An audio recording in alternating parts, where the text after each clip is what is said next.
Euskararentzat Mondragon taldea oso garrantzitsua izan da.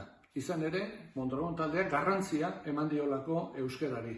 Ibilbide guzti honetan asko da lortu duguna, asko da lortu duzuena, ikaragarria esango nuke, baina asko da ere, oraindik ere lortu behar duguna.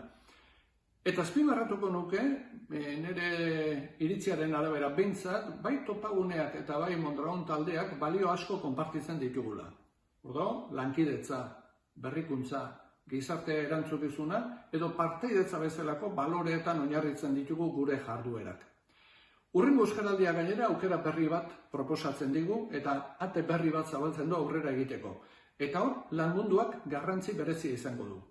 Batzuk jakingo duzuen bezala, aurreko edizioan, hau biziak eta belarri prestak animatu genituen ariketa sozial honetan parte hartzera.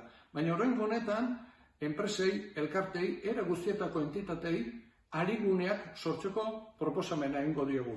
Alegia, euskaraz eroso eta lasai egingo duten persona taldeak edo lantegietan sekzioak. Esate baterako badakit, kooperatiba askok jada izena eman duela hurrengo euskaraldian eta beste batzuk ariguneak identifikatzen ari zaretela.